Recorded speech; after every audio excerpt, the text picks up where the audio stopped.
is quite morbid, but am I going to die? My body is not my body anymore, and I'm trying to process that. And then bam, like I get hit with a breakup. Nothing's ever going to be the same. That was my immediate thought, like just like my world had just turned upside down. And it was a similar feeling to when I lost my mum. It took me to rock bottom, and the only place that I had to go was up. I could have never been in a relationship while I was trying to rebuild myself and come to terms with my body. If somebody doesn't want you because of your scars, then they're not deserving of you. So today I am joined by Sonia Kaur. Sonia works in a hospice, working with people who are near end of life. And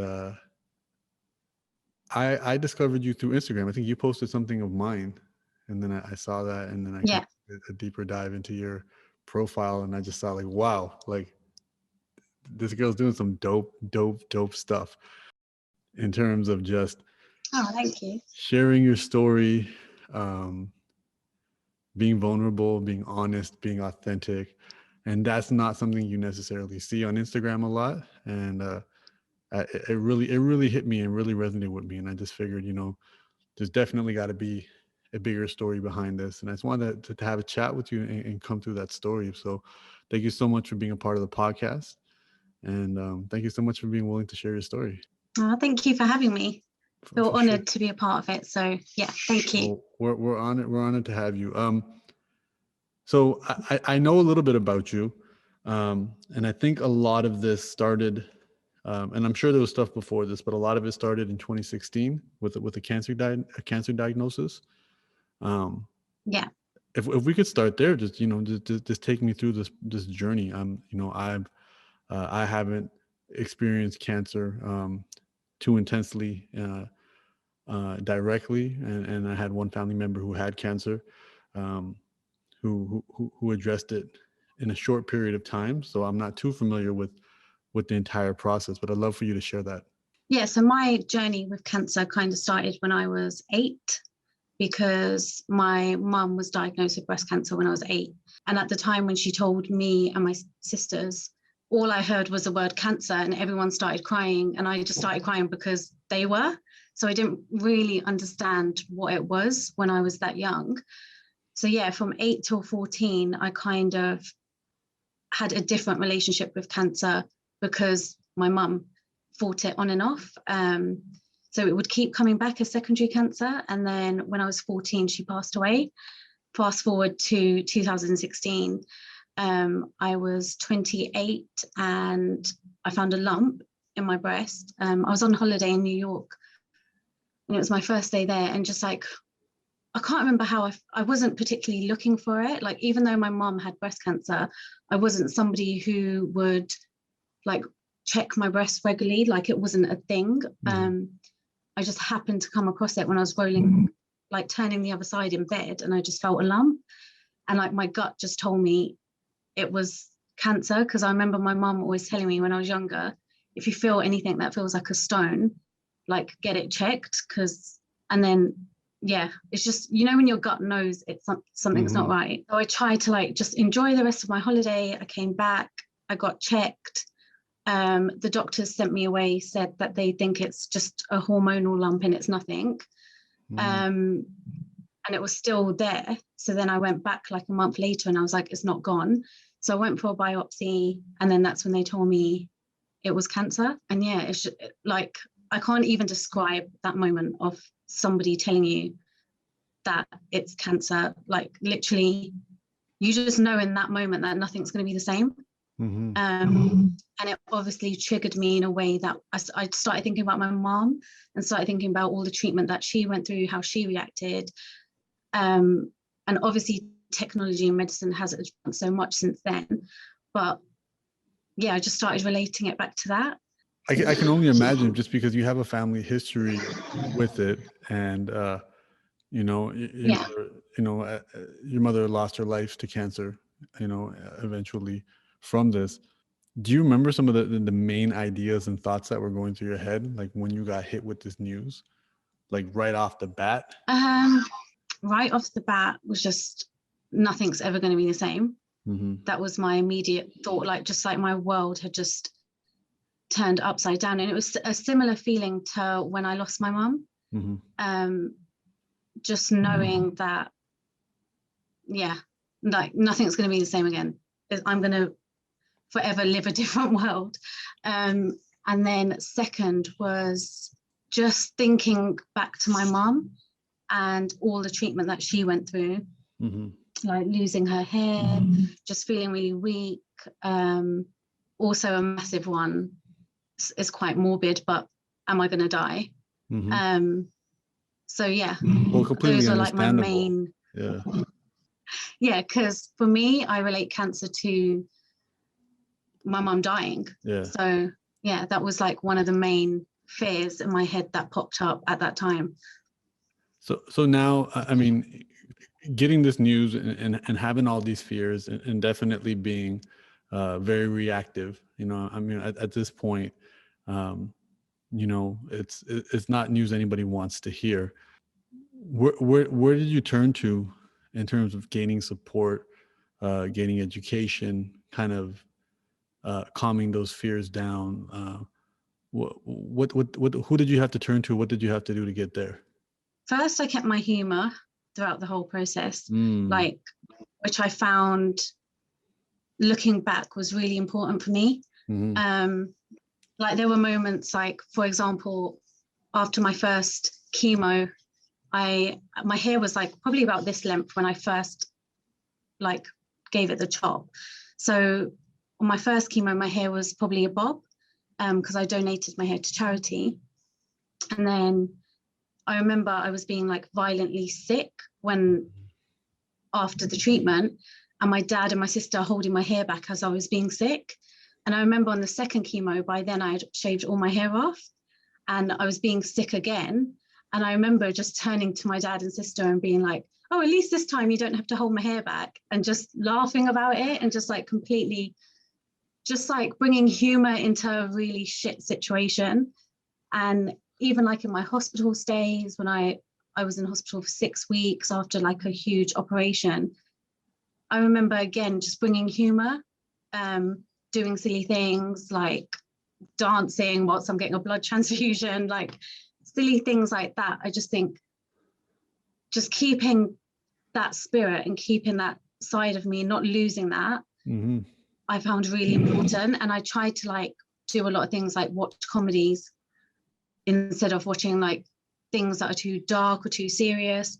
Just being around people that made me laugh and being around people that treated me the same. Like I would have some of my girlfriends come over and be like, oh, I'm going through this with my wedding planning, or I've just gone through a breakup, and they would talk about their everyday things and not treat me differently. Whereas some friends would be like, oh, sorry, like I'm moaning about the weather and you've got cancer. And I didn't like that, because I was like, just treat me normally. So I loved just being around people that just treated me normally and spoke about their everyday things, made me laugh, like kept the humor.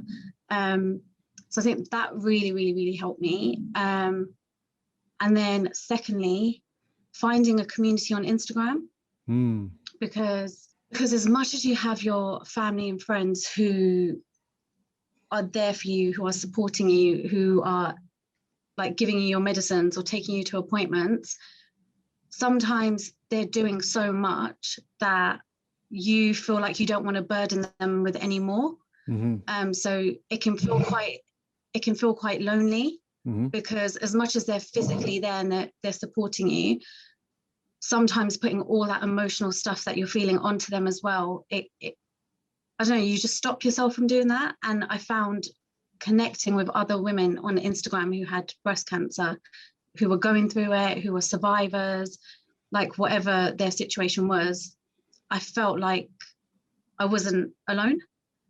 And like I'd be messaging them, DMing them. I've made so many friends via Instagram, to the point where like I've been to like Canada and actually met them. Wow. Because I've been friends.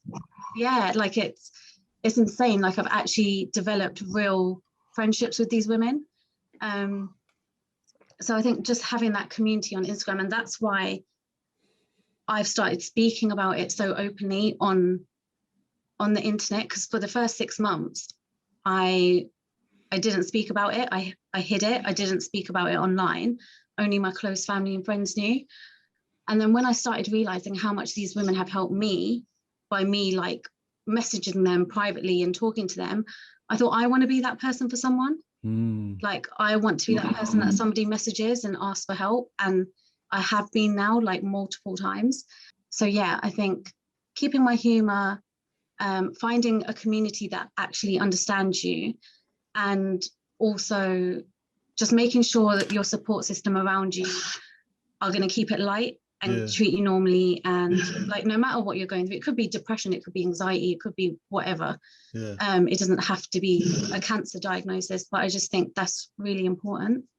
Yeah, I love what you said about, not only building community, but the idea of service as well, saying that so many people were there for you, that you want to be there for other people. And I think that's important. I was reading a book yesterday that actually talked about, even research is proving that providing support is more beneficial than receiving support, especially when it comes to a lot of this stuff. So I think that's a really interesting thing that you did that. And I love how the fact that this kind of, it really felt like the focus on what's in your control. You can't control the diagnosis, you can't control the type of treatment you have to go to, but that doesn't mean this is completely out of your control, and it doesn't mean you're completely powerless. And so often we look at that in that situation, like, I'm powerless or I'm in control. And the truth is, no, there's parts of this where you will always be powerless. And I mean, in life, probably 99.999% of life is out of our control, but there's always these elements that are. And it's just interesting, especially when you talked about watching comedies on television. I think about some of the challenges that I've gone through in my life and how sometimes watching TV can trigger those. Because if I'm having financial issues and then I'm watching something on TV about somebody with financial issues, that'll trigger me. If I'm going through a heartbreak and you watch something on TV about a heartbreak, that'll trigger you. And I think it was really cool that you decided to say, look, I want to focus on happiness. I want to focus on gratitude. I want to focus on humor. I want to focus on all these important things. So I'm going to surround myself by that. I'm going to surround myself with people who are allowing me some level of normalcy, the ability to make jokes.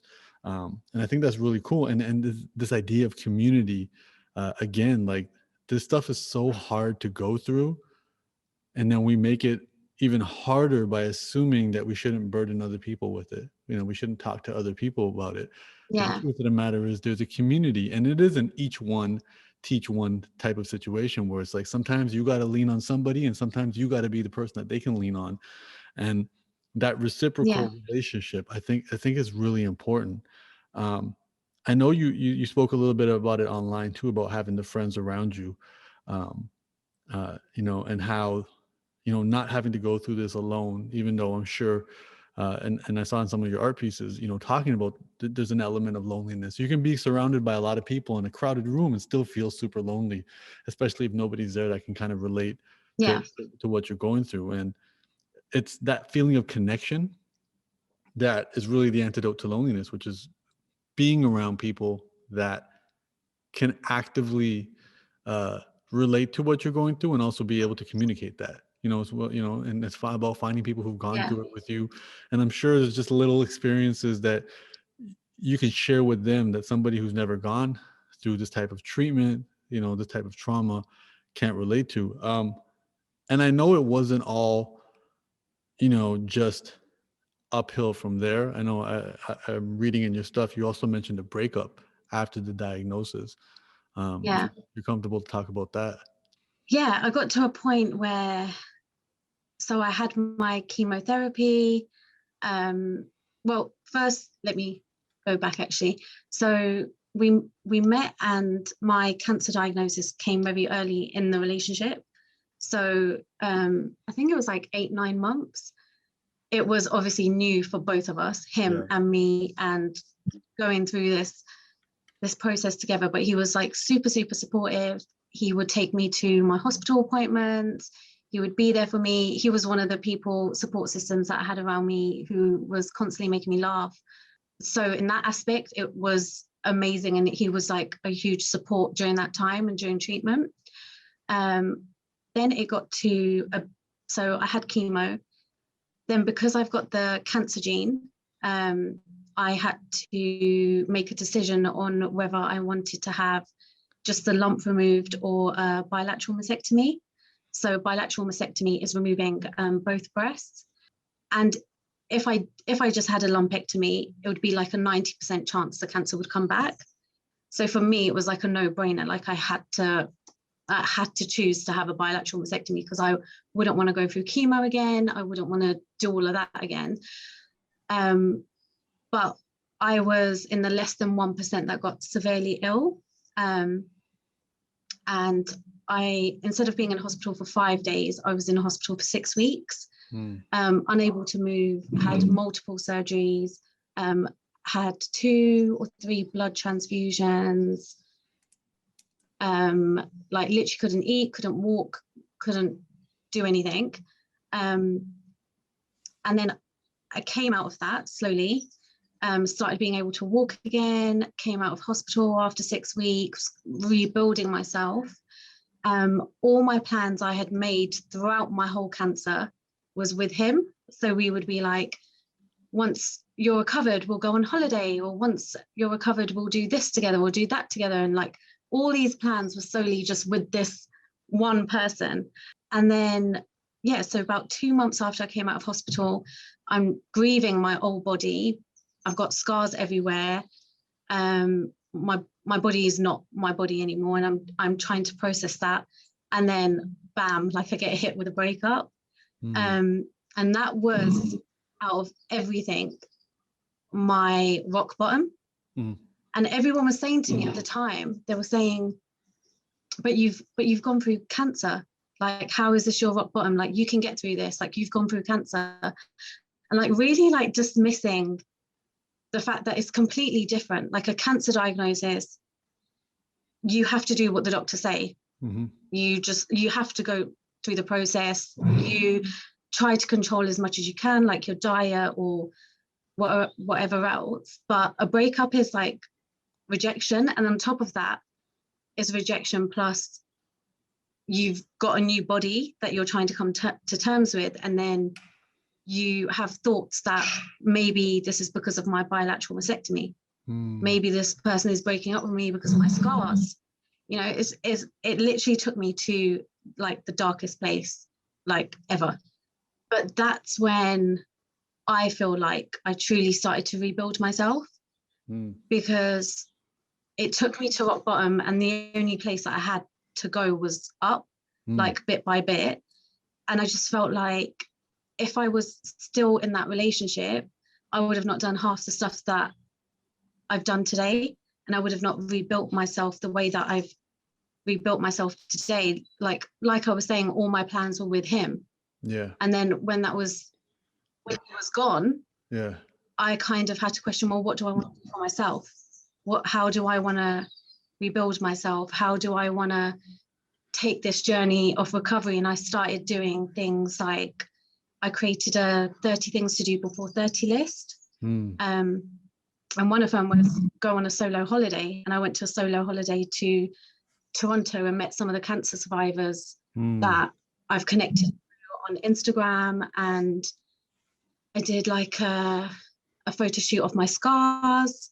I would do stuff like take myself to a restaurant by myself, like just all these little tick things that I started doing to build my confidence and build me again, and like just really discover who I was. So yeah, that's a bit about my breakup. It's almost like you began dating yourself.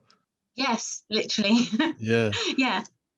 And I started pouring all that energy into me, which was just, I think I needed that. I think in hindsight, now I look back at it and I think I could have never been in a relationship while I was trying to rebuild myself and come to terms with my body.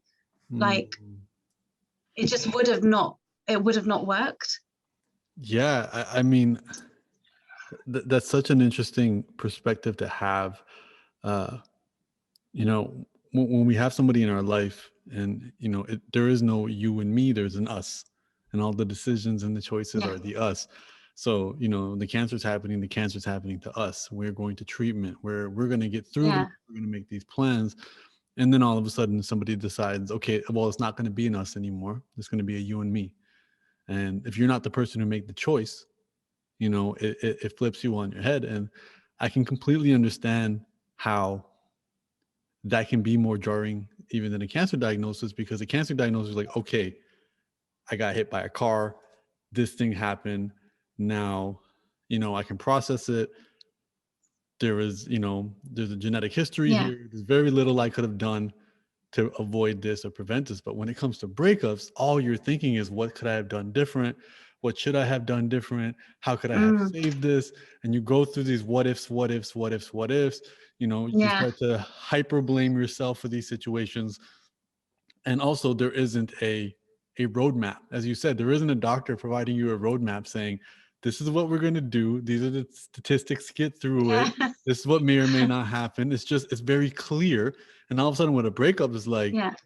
there is nothing there. There's a million and one heartbreak songs, but none of them provide anything necessary to help you get over it. Because when it comes to a heartbreak, it's an injury that takes time, where all our actions generally, there's very little we can do to make it better or speed it up, but there's a Yeah. lot we can do to slow it down.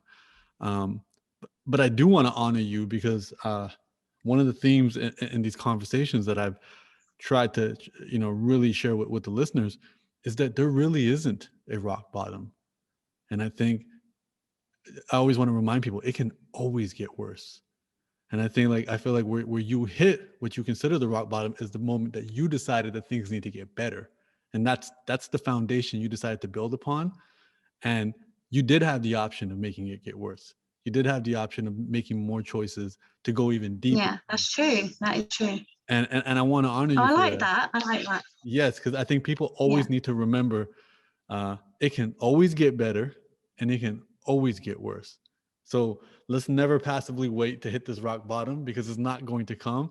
There's always ways to make it worse. And I do want to honor you for that, because I think you did a great job of recognizing this, where you're like, okay, I I have to get to know myself, because not only has my the trajectory of my life changed, but like physically what I see in the mirror is no longer what I recognize. Like Mm. it's I'm just trying to, for example, like if you're missing a tooth, if a tooth falls out, or if a piece of food gets stuck in your teeth, you see how often your tongue just goes there and keeps revisiting that one area, Yeah.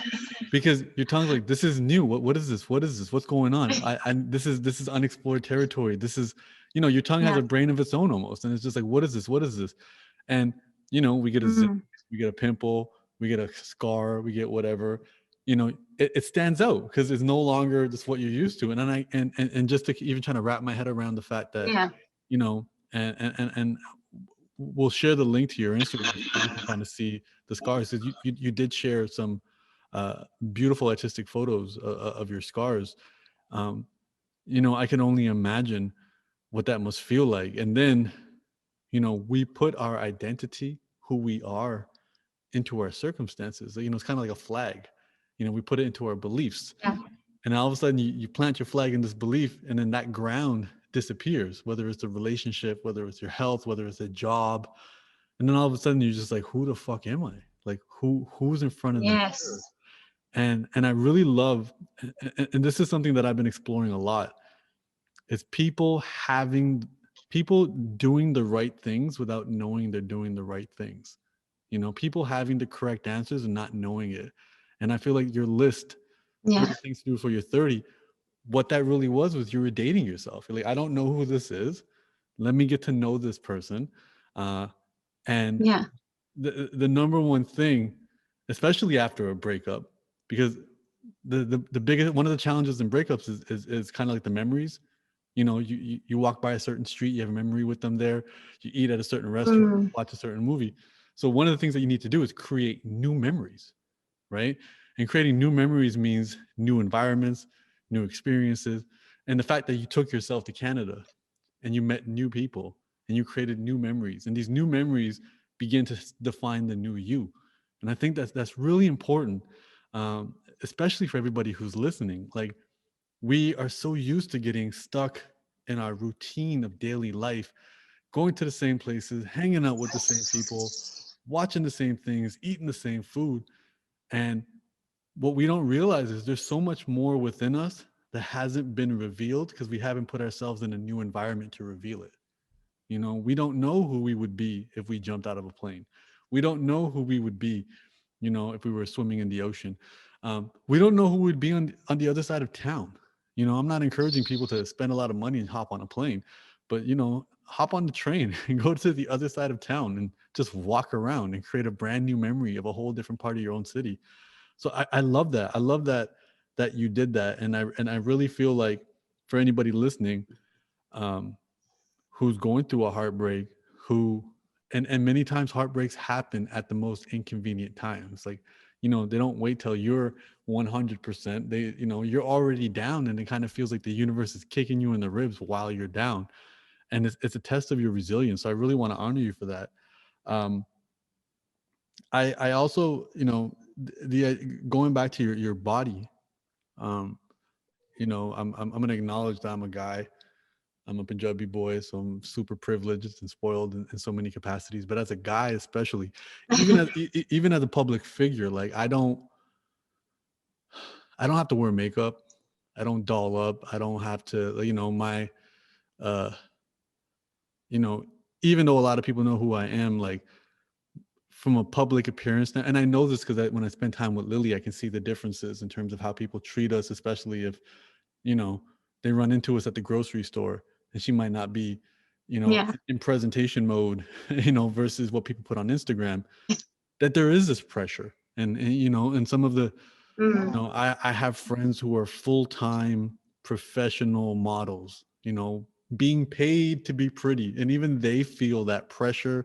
They feel those insecurities. They want to put their phone away because every time you're on Instagram, there's always going to be somebody who makes you feel that you're not enough. You know, that's kind of the game of Instagram. Um, and, and to hear, you know, you parts of your body were dramatically changed. They said you had your breast removed. You made a joke about it because they took fat from your stomach and they put it in your breast. And I know the joke you made was, see, women, there's, you know, there's a positive to having fat in your stomach. And I love that because it's this importance of humor. Um, but I'm assuming it wasn't overnight. I'm assuming this wonderful attitude towards all this change didn't happen overnight. But I would love for you to kind of talk about that journey of how it, like, what you were first thinking and how it slowly got you to the point where you were making jokes about it, and as well as, again, posting pictures of yourself showing all those scars. Um, yeah, so it was a journey. Yeah. It's been a long one as well, but I don't know. I think when I was diagnosed with cancer and having everything that you once identified with Mm-hmm. stripped away. So you identify with your job. Well, this is what you're told to identify with: your Yeah. job, your money, your body, your looks, your hair, and like you were saying, as a female, makeup, the clothes, you know, how you appear on Instagram or, you know, whatever it is. And I think once going through a cancer diagnosis and me not being able to work, so that's it. I'm not defined by my job. I'm not doing that on a daily basis. My money being cut from work, and only receiving a certain amount for sick pay, and then losing my hair, losing my eyebrows, losing my eyelashes, losing just even the color in my skin. Like my skin was completely gray and I looked sick, and, you know, losing all those external things just really made me realize I've been attached to the wrong things. Like I've just identified and attached myself with things that can go like with the click of your fingers. Like you Yes. wake up one day and that's it.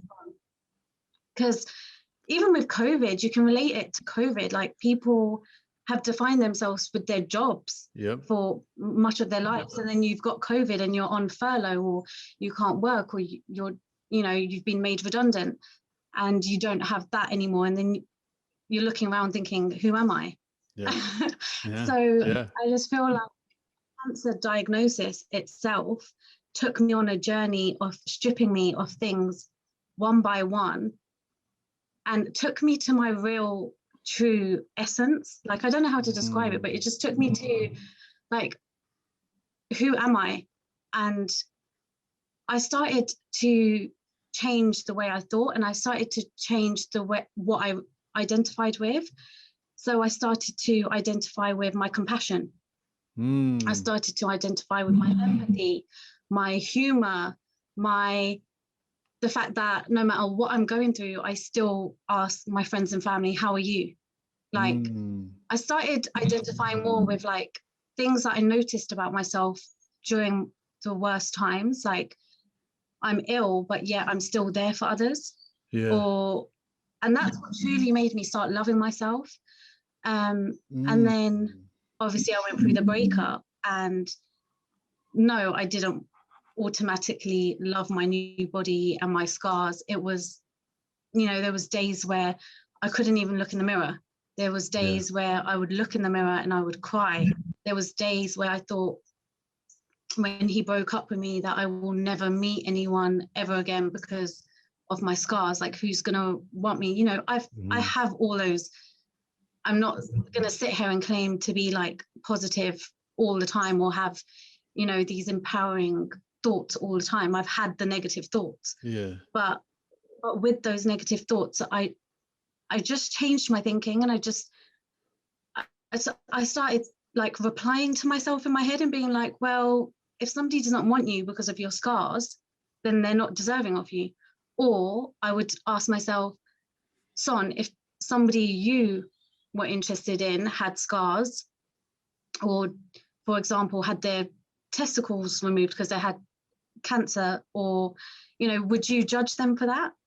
And I thought to myself, I wouldn't. Like, there's no way in hell I would judge somebody for their scars. There's no way in hell I would judge somebody for things that they've been through or how they look. So then I just thought, why do I have such a low opinion of other people in society to think that they're going to do that to me? So you were judging them, assuming that they're going to judge you. Yeah, like, why would I do that if I'm not that way? If I'm not going to judge somebody on their looks and their scars, why would I? And there are some idiots out there that will, but then they're not deserving to be in my space anyway. And if anything, that just creates a deterrent for people who aren't worth my time. Because if you're going to judge me on my scars, then really and truly, you're not a character that I want to be associated with. So, like, I don't know, it just, loving myself was just changing the things I identified with, recognizing the things that are like super special in me, and that's not physical things. That's not anything physical I'm attached to. That's not my car. That's not my body. That's literally, it's just me, like who I am in my spirit and my like eternal being, rather than anything else. It's also just from the observation too, it's also things that nobody can take away from you. It's only things that you can give up. Like, nobody can take away your compassion. Nobody can take away your empathy. Nobody can take away your humor. You could take away those things. You could take those away from yourself, but nobody can take away your ability to love people.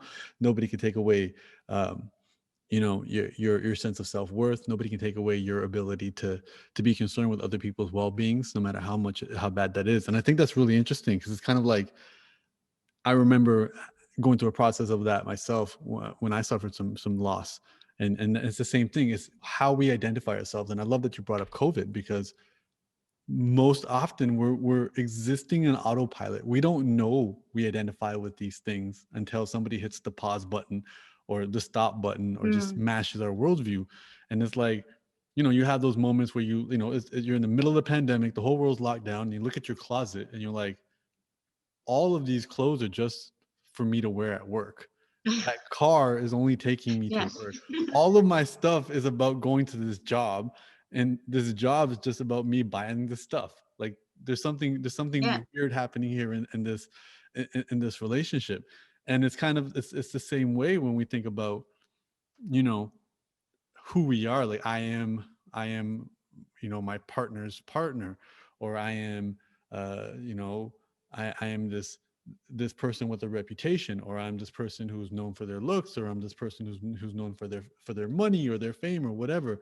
And it's like all of that can go away. There's no debate about that. Money can Yeah. disappear, status can disappear, somebody can destroy a reputation, a partner can leave our lives in many different ways, whether it was their choice or not. From a perspective of self-love, one of the important definitions of it, and I love what you said, like, speak to yourself like you're your own best friend.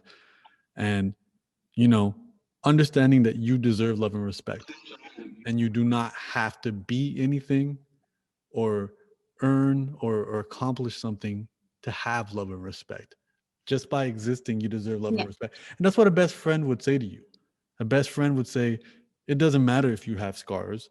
It doesn't matter if you have a job. It doesn't matter if you have this many followers on Instagram. It doesn't matter if you've achieved anything. You are still deserving of love and respect. And anybody who can't provide that for you should not be in your life. And the unfortunate truth is, again, the people who are the most judgmental are the people who have probably suffered the most judgment themselves. And what they're doing is they went from victims to Yeah. perpetrators. And it's about breaking that cycle. Just because we may have grown up with people who judged us severely, set all these bullshit standards, told us that we're not enough, or hinted to us that we're not enough, and then we had to become more before we deserve their love and attention. We don't have to pass that down. And we have to catch ourselves doing it. I was talking to a friend yesterday who, she was talking about helping her brother. This is in university age. So she's in university, he's in university. She's helping him with an essay.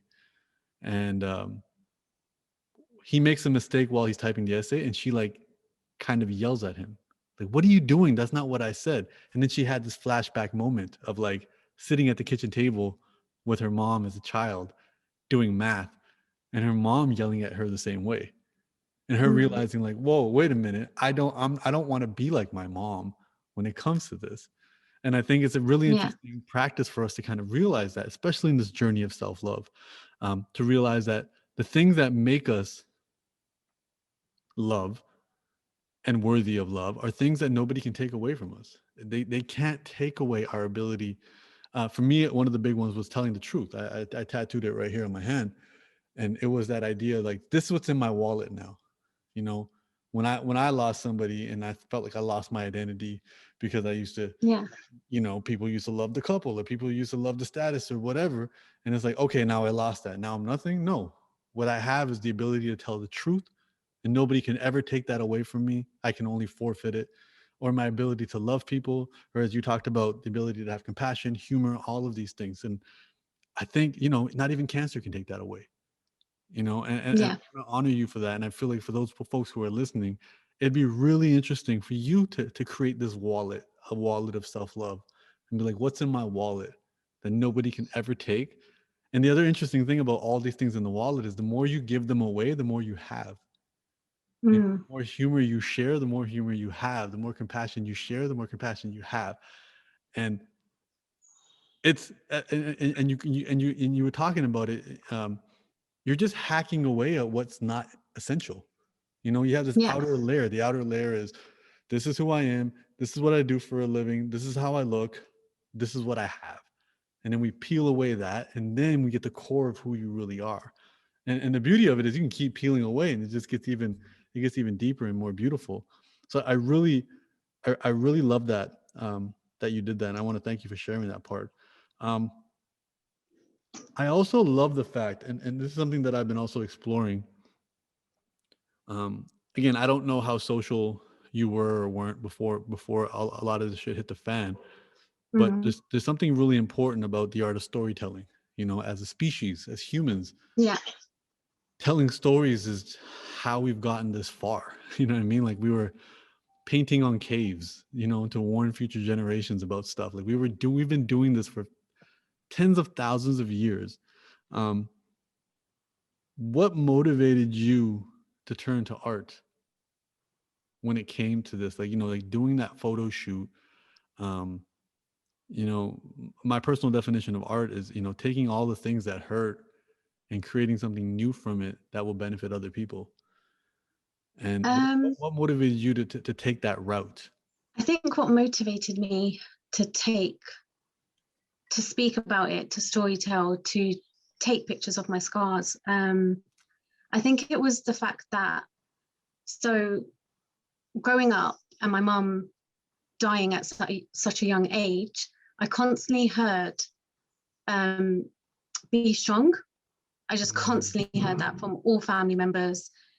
And I know it was family members being supportive. I know it was family members trying to tell me that I'll be okay. But as an adult, now that I look back at that and I think of those words, be strong, it actually just makes me like angry because I'm like, no, like for anybody who I speak to who has some sort of loss or has somebody in their life has passed away, I will never say those words, be strong, because for me as a young impressionable child, those words, be strong, meant hide your pain.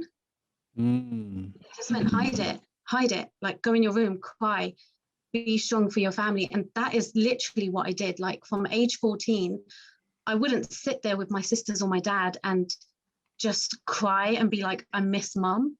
I would take myself to my room and I'd lock myself away in my room and cry for hours. And growing up doing that, and like even at university, I went to university, you know, I had friends all around me who didn't understand loss, because obviously we're at an age where you're 18, 19. I hadn't met anyone who had lost their parent at that age. And I isolated myself and I isolated those like feelings because, again, I wanted to be strong. I didn't want to come across as negative or be like, you know, always going on about like my mum. So then it would end up coming out when I had a bit too much to drink. And then I'd end up crying about my mum, or I just dealt with it in a really bad way because I had like cemented into my head, be strong. And then when I went through my own diagnosis and my own journey and speaking to others and being vulnerable and saying like, I feel shit today, or I'm so scared about losing my breasts, or I'm so scared about chemo, or, you know, all like just opening up and being vulnerable on that whole new level actually made me realize that I need to redefine the word strong. And the word strong to me now means being vulnerable and being authentic and sometimes showing your pain. And I think that's what really made me show my scars and show who I am and show what I've been through, because I want to put out the message there that, you know, being strong doesn't always mean having shit together. Sometimes it means showing the world that you haven't got shit together, and it is what it is. I love that on so many levels. I think a lot of us were raised in households of like, suck it up. It's interesting because the truth of the matter is the advice of be strong isn't the bad advice. It's the definition of what strong means.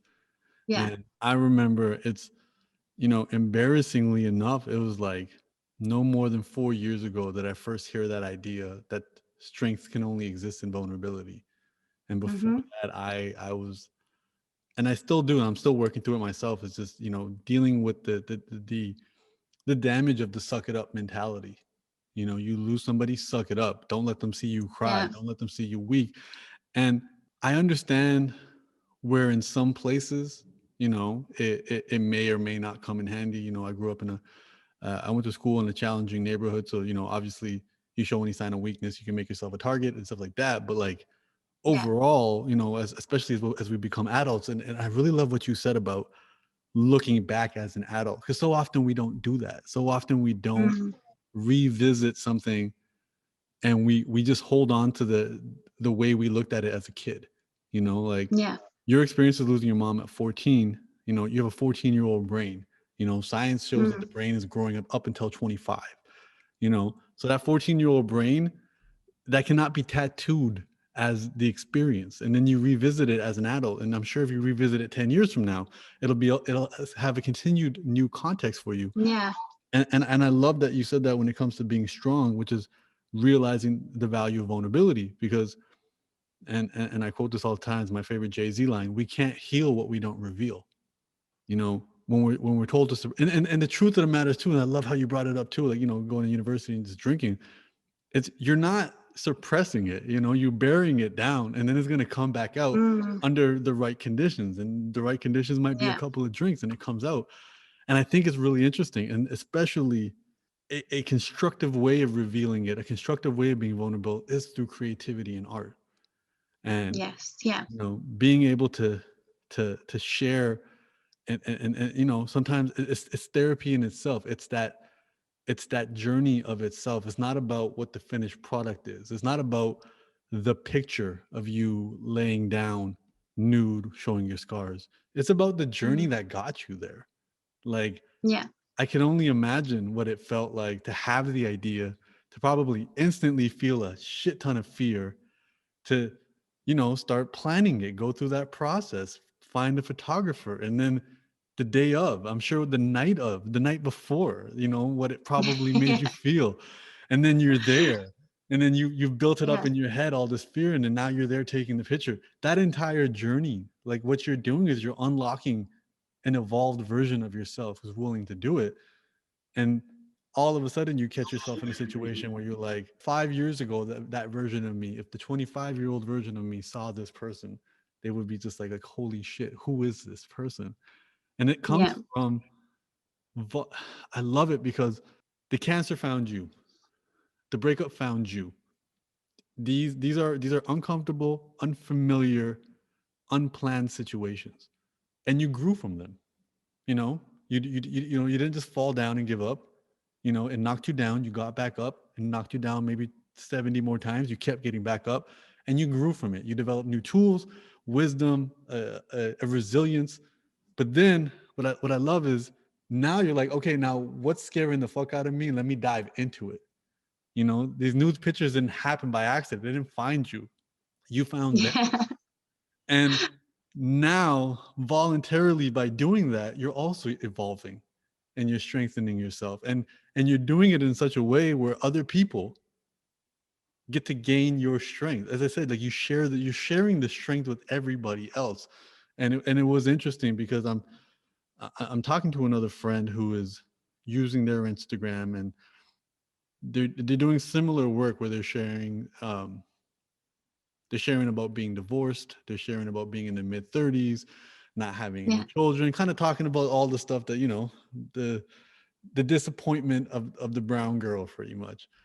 And you know, they had a sign where they were gonna. The sign just said 36, unmarried, no children, and they just wanted to share that sign, and they were so afraid to share it, but they knew this is what people need to see, not just for her, but for everybody else. You know, I sent her your picture. You know, that, you know, the amount of strength that fed her. You know what I mean? Like, I love that. And it's so beautiful because it's seeing the empowering. Somebody is facing a fear. Somebody's voluntarily doing something that scares the shit out of them. It inspires other people who are on the fence to do the same thing.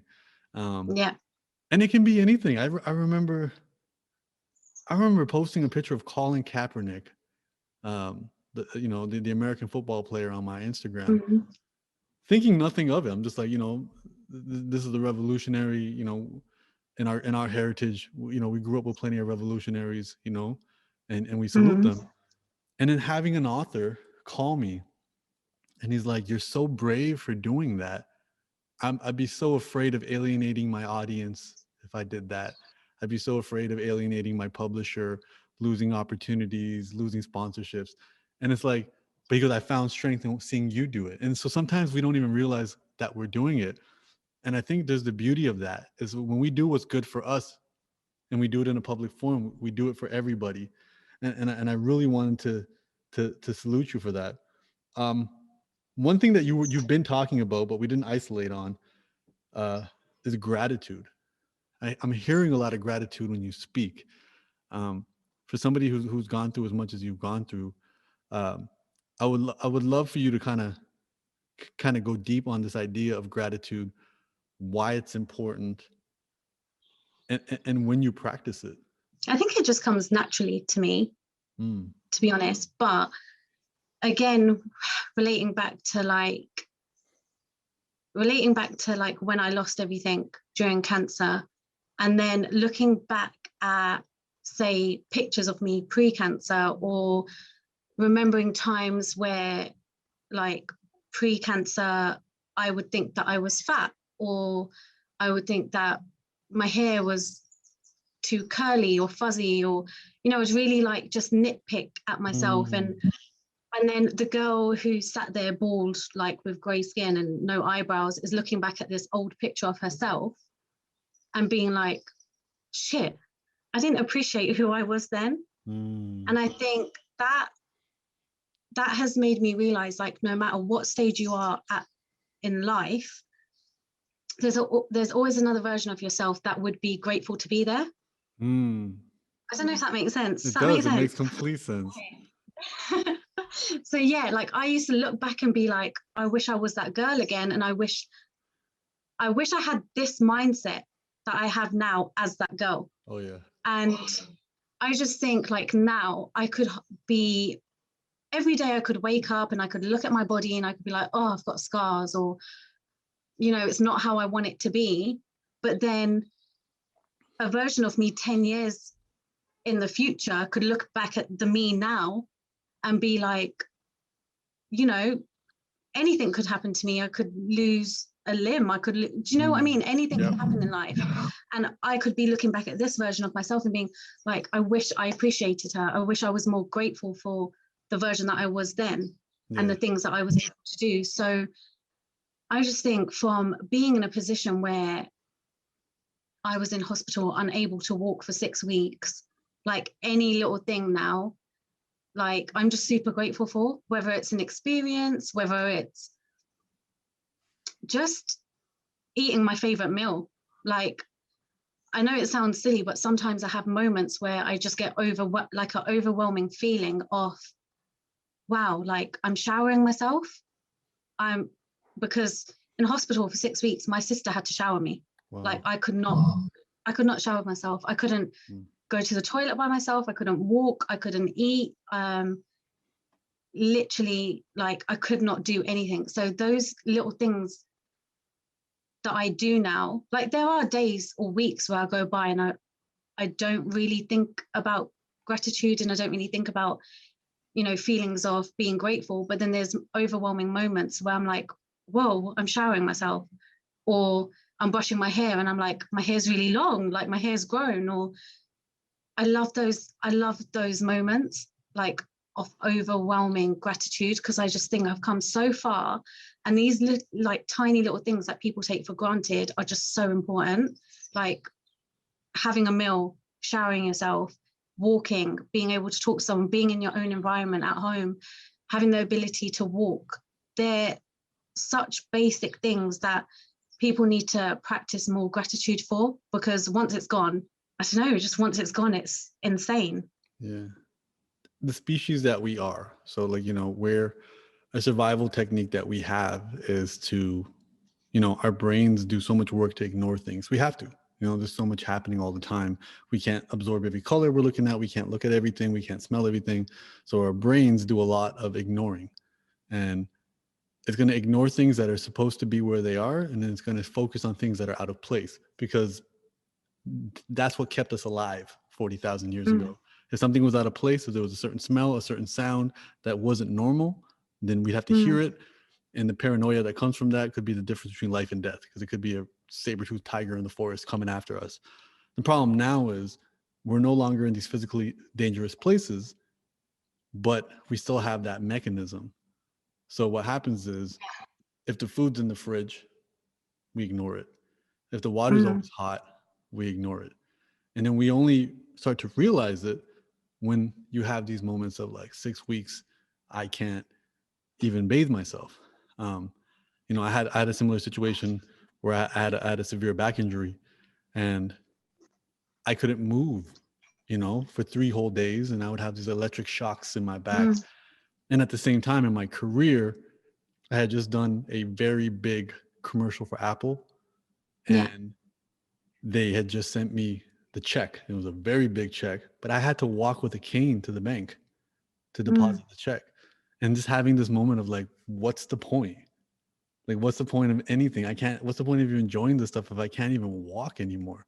Mm. And you have these moments of gratitude, and then I go through, physio and start working out and get better and make lifestyle adjustments so I don't have the back pain anymore. But then you forget. Then you forget Yeah. about, all your working limbs, and you go back to your default, as you said, like you forget this gratitude. And I think it's kind of like, if there was a religion that I got to shove down everybody's throat, it would be this active gratitude, whether it's making Yeah. a gratitude list every single day, whether it's included in your prayers, whatever it may be, because it's kind of like when we embody gratitude, and Jay Shetty said it beautifully, one of your fellow Brits, he said, close your eyes and don't just say things that you're grateful for. Go back to when you feel the gratitude. Go Yeah. back to that moment. Go back to that taste. Go back to that smell. Feel it, absorb it, embody it. Actually go through that. And again, it's something that nobody can take away from you. If we add that to that self-love wallet with the compassion and the empathy and the humor and the love and all of that and telling the truth, nobody can take away your ability to be grateful for things. And everybody has stuff to be grateful for. Even when shit Mm. hits the fan, even as you said, when you don't have any hair or eyelashes, and you lose your partner and you lose your direction in life, and everything that you thought you knew, there's still moments and people and things that we can be grateful for. And I think that's that's so amazing that you recognize that and practice that. And that's something that we can do every single day, irrespective of Yeah. where we are in our lives. And I don't think anybody has to feel bad about themselves for forgetting. I think we are designed to forget everything that's going right in our life. It's an Yeah. old, I think Peter Crone, he said, it's like, when you buy your iPhone and it comes with apps already preloaded.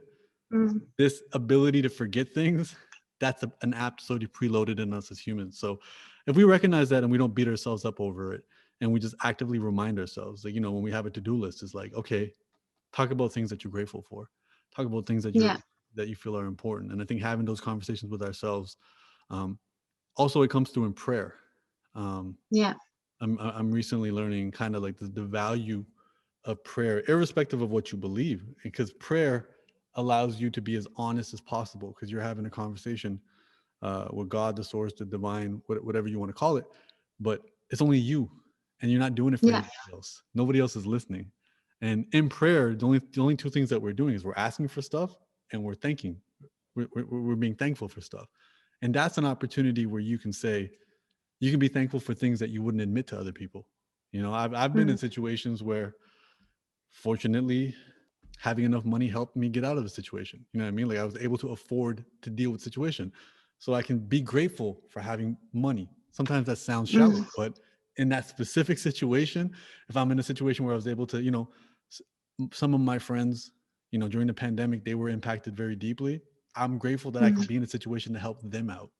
Yeah. I can, even if it's just showing them a great night, calling them an Uber, bringing them over, feeding them some expensive ass food, giving them Mm. expensive ass liquor, just giving them a nice expensive moment, and just Yeah. enjoy it. And I can afford to do that for them. I'm grateful for that. It's not, Yeah. and that's something that would come out in a prayer. It's something that you ask for. And I think, and it's very important when it goes back to, your one of your original points about dating yourself and seeing yourself. It's learning about yourself and being vulnerable with yourself. Think about any relationship we've ever had with anybody. Things get deep when we get vulnerable, when it's no longer about the Mm. likes. It's no longer about, what did you do today? How was your day? What do you do for a living? All these kind of superficial questions. When we get deep, like, what are your Mm. regrets? What are you afraid of? What are you still working on? And it's like, we can have those conversations with ourselves. And as you said, I love what you said about the scars, saying, would I judge somebody if they had scars? True love is accepting, every single human being that we love. We know their flaws. We could write a book on their flaws, but we love them despite. But for Mm-hmm. ourselves, we don't afford ourselves that same space. We know all our flaws, but now we think we have to correct those flaws before we can love ourselves. But the truth is, if you can love your nephew or your brother or your sister or your parents, despite all these things that don't make them perfect, let's extend that to ourselves. And let's get Yeah. to know ourselves and be like, okay, here is how I might be difficult to live with. Here is how I might not be the best person to be around all the time. But Yeah. despite that, I accept me. you know, Yeah. and self-love is accepting who we are. It's not correcting Yeah. who we are. It's not Yeah. trying I to love fill that. I in think shoes. that's so important. I think accepting and acceptance is one of the biggest things that have got me to where I am today in my self-love journey. Like just accepting that these are my scars, accepting, you know, things that trigger me or things that, you know I've got some emotional trauma from A, B, and C, and that's something I'm working on. And accepting that, you know, I need tools and I need practical things put in place for me to, you know, navigate through that. So like therapy, like that's a big thing that I think if anybody's struggling with self-love, if anybody's struggling with certain things, like get therapy, get the help that you need. Like there's practical tools out there that a therapist would recommend that you might not even be aware of. So yeah, I definitely think acceptance is a huge thing. Talk about that a little bit. Therapy I had, so after my breakup and my bilateral mastectomy, I think I had therapy for a solid like year. And she really like helped me put into place tools, put into place practical things I could do to get me to a place of self-love. Like she would challenge me, and she would, if I was being hard on myself that day about my scars or the way that I look, she would say, okay, so if your friend had those same scars, what would you say to her right now? And you know, little shifts like that in, you know, physically actually saying it out loud and being like, I would tell my friend that she's beautiful. These scars do not define her. If anything, they just show strength. They show resilience. And if anyone was to judge her on her scars, like they're not worthy of being like in her life. And, you know, just doing that, like really trained my mind into like just loving myself. She even gave me another tip of write down all the compliments that you've ever had, whether it's like a physical compliment or whether it's something to do with your personality or anything from work. Just write all your compliments that you can recall on a piece of paper and just stick it up in your room. And I remember I had that piece of paper just like stuck up on my wardrobe there for literally like a year until I really started believing every single word. Like whether it was funny or kind or like nice eyebrows, like, you know, stuff like that. Like I really, you know, read that every time I felt down and every time I felt like, you know, why would these people give me these compliments? They've got no reason to lie. Like really and truly, why would somebody lie about a compliment? So it was really just therapy helped me retrain my mind, put in practical ways of getting to that place of acceptance, getting to that place of self-love. And yeah, I'm just like a big believer in therapy. I think it's all good and well talking to people who are in your life, but just that outsider who can give you a different perspective without any bias. I think that's really important. Yeah, because they're a professional, like they're a professional listener, and Yeah. and they're practicing certain things. You know, one of the things that therapists practice is attunement. You know, attunement is the idea of, you know, empathy is like stepping into a person's shoes. Attunement is like stepping into a person's skin and also effectively communicating to them that you are in their skin and you know what they're going through and what they feel. And you're absolutely right. The thing is, yeah, it's great to have friends, but they're going to have their biases and they don't necessarily have the resources and training that a therapist has. Yeah. Definitely social media is not a therapist. Please don't look at social media as a place to be a therapist. You know, that's it might feel good for the first 5 minutes to vent out your problems that on a public forum, but it's not there. I know, I mean, you know, different parts of the world, you know, therapy is sometimes provided, sometimes not. I know, you know, in the UK, it may be provided by NHS. I remember a friend telling me that she, you know, just called to inquire about a therapist, cognitive behavioral therapy in London. And then they like followed up with her like 4 times, being like, hey, you want to do this? Let's make this happen. And it's covered. You know, Canada, we have a decent healthcare system, but therapy is not covered. In the States, you know, you're screwed. You gotta pay it yourself. But I think the big thing I try to remind people is it's completely worth the investment Yeah. completely. Um, I'm not downplaying that people have financial constraints and issues, but there's very few things, this is food. This is food for your spirit. Uh, and the other thing too is when as you brought up earlier, with the drinking and things coming out, if these things are left unresolved, they're expensive. They get Yes. expensive in other ways. You're going to turn to Yeah. you're going to turn to other things that are very expensive, not only financially, but also for your soul, for your health, for your well-being. So this is very preventative, and it's not a solution. It's a way to address it. A good analogy I Yeah. heard was, it's like taking the bunched up yarn in your mind and helping you organize it and put in nice little balls. You know what I mean? If everything's all knotted up, therapy is just the process of unknotting everything. And as you said, like Yeah. these real world tools, write down all the compliments you received, writing. We have to realize the value of saying things out loud and writing things down. Our thoughts are fragmented. When we think thoughts, Mm. they're not even complete thoughts, but they still hurt us the same way. When we write them down, especially emotions, uh, you know, they lose their power, they lose their intensity. And I actually have it written down, right, one of my sticky notes here. Like when you question your emotions, you'll stop placing blame. Um, Yeah. and when you speak out loud, just the act of saying stuff out loud will make you feel better. And you're saying these things to somebody whose only job is to listen to you. Um, as you said, unbiased. They're not doing it Yeah. with bias. Their only goal is to help you kind of get through that. And it's not going to happen overnight. It's a process, and I highly recommend. I'm just writing down everything that you said in terms of this list, and these are things in every interview I've done. I've heard the same. It's humor, community, service, therapy, self-love. All of these things this is the recipe for everybody. You don't have to wait for a life-jarring traumatic experience to start practicing these things.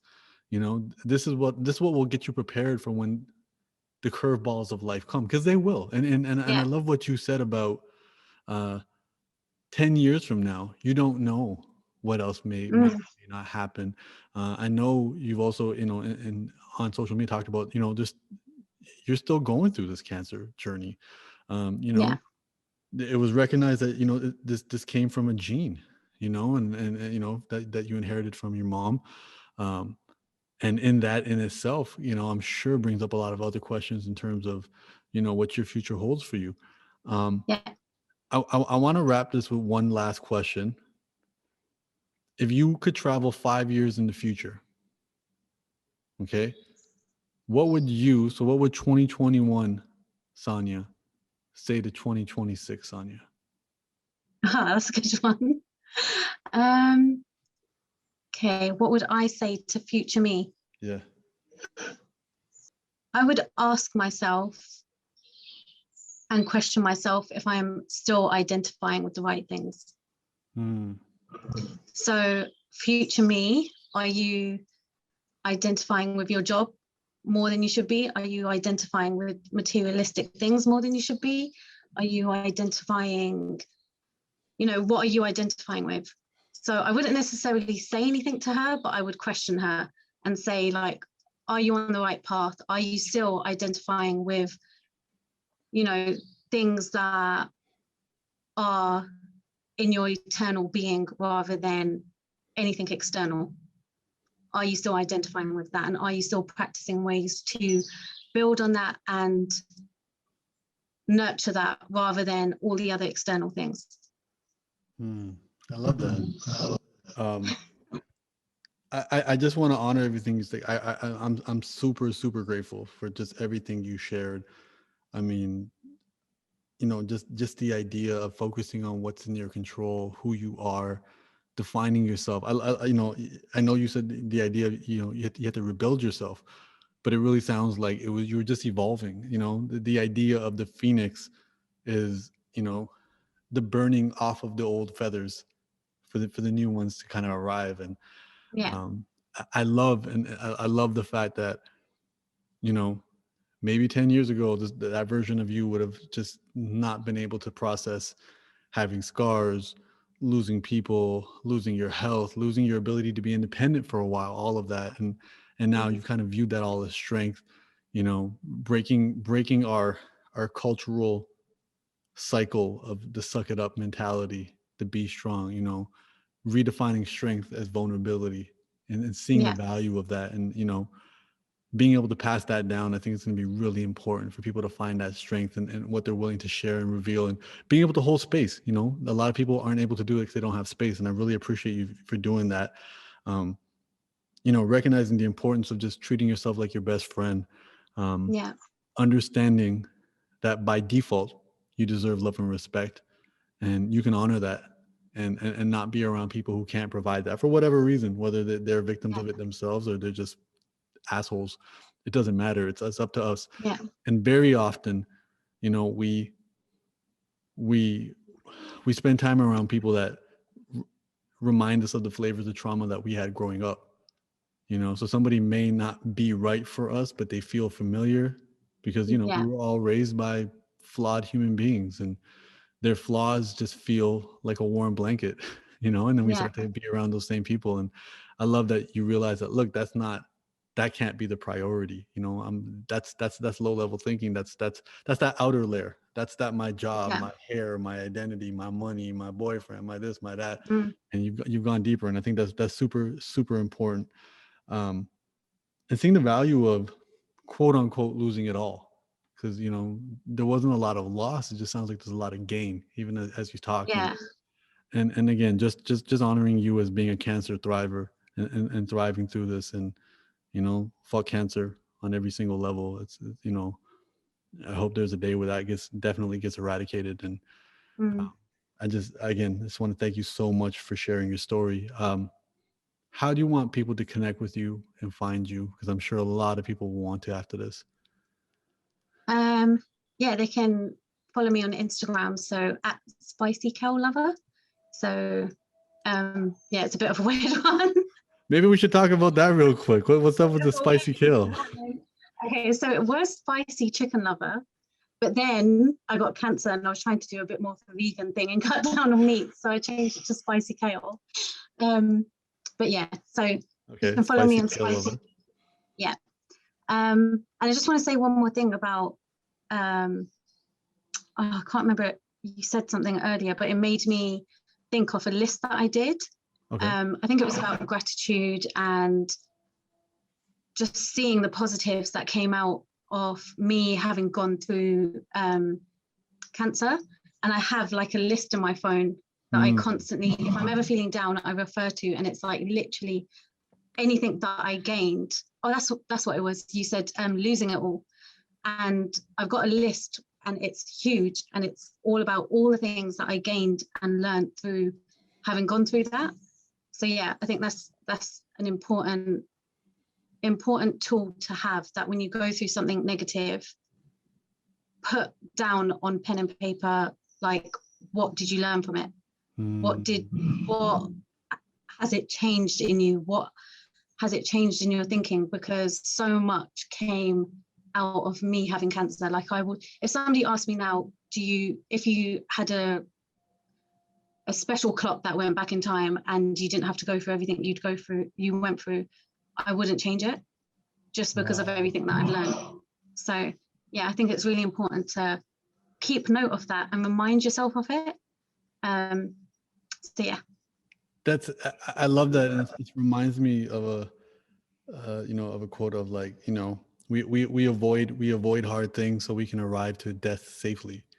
And it's kind of like, you know, if our number's gonna get called one day, let's use this up, you know, because celebrate your scars. As Yeah. Viktor Frankl says, suffer proudly. You know, Yeah. nobody exists in this life without suffering. um I'm not sure who promised somebody that life can exist without suffering. And it's like, no, suffer with purpose, suffer proudly. um Find the value in it. As I said, like, you know, you win or you learn. And when you learn, you win. So Yeah. you gain all of that. And again, just so much gratitude, and thank you so much for sharing your story. Again, I know a lot of people are going to find a lot of value in that, and sharing your unique perspective. just helping me see as well, like just these common threads of what's really important. I'm just going to say them again, like humor, community, service to others, therapy, that's servicing yourself as well, focusing on what will always be in your control, your ability to tell the truth, your compassion, your empathy, your humor, your honesty. All of these things nobody can take away from you. These are things that you can always have in your wallet. These are the things that make you rich and wealthy, much more Yeah. than things that everyone can take away. One of my favorite songs is Out These Boxes by Lauryn Hill. And she says, if everything must go, then go. That's how I choose to live. And I always thought that was really, it's taking that stand and being like, look, I'm not going to be a slave to my reputation. I'm not going to allow that to be this cage that I'm going Yeah. to trap myself in, or my wealth, or what people think makes me cool and stuff like that. And again, I want to honor you for that, because I think we all forget and we all need those reminders. And I just want to thank you so much for the reminder. So much love and thank you so much. Oh, thank you. Thanks for having me. For sure.